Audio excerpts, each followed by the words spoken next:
Kryeministri në dorëheqje i Kosovës, Hashim Thaçi, tha sot se zvarritja e procesit zgjedhor ishte arsyeja mos përmbushjes së zotimeve për të paguar pagat e reja të rritura për punonjësit e sektorit publik. Ai bëri këto komente pas një ceremonie të nënshkrimit të një marrëveshjeje në vlerë prej 63.9 milion eurosh me Komisionin Evropian në kuadër të programit për parantarësim.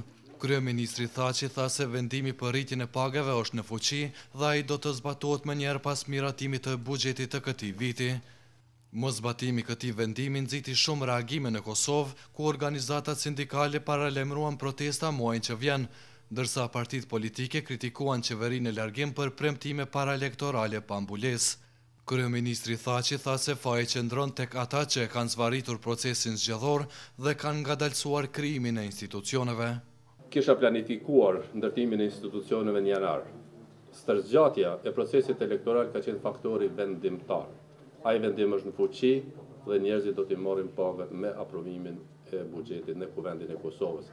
Kjo është përgjegjësi e gjithë spektrit politik. Sa më parë të mbledh Kuvendi, aprovohet buxheti dhe njerëzit natyrisht i marrin pagat e tyre. Ky drejtim shpreh keqardhje dhe personale.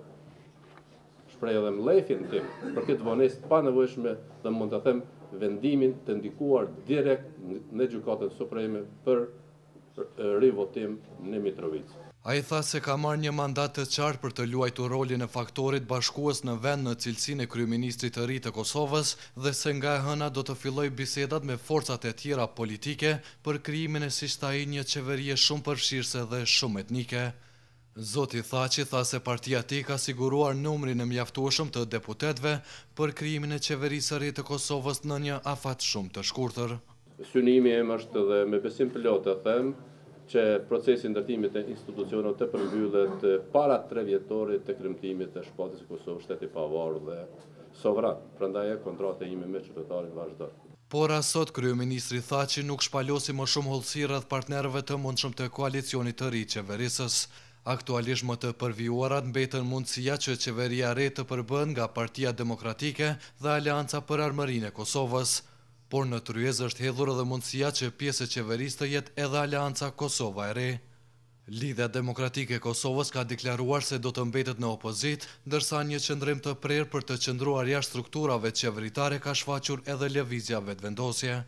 Kryeministri Thaçi tha sot se Kosova është e angazhuar për marrëdhëniet e mira me të gjitha fqinjet, përfshirë edhe Serbinë, me të cilën pas krijimit të institucioneve mund të pritet fillimi i bisedimeve për çështjet e interesit të përbashkët dhe për t'i dhënë fund, siç tha ai, kapitullit të dhunës dhe errësirës mes Kosovës dhe Serbisë dhe për të hapur kapitullin e bashkëpunimit dhe integrimeve euroatlantike.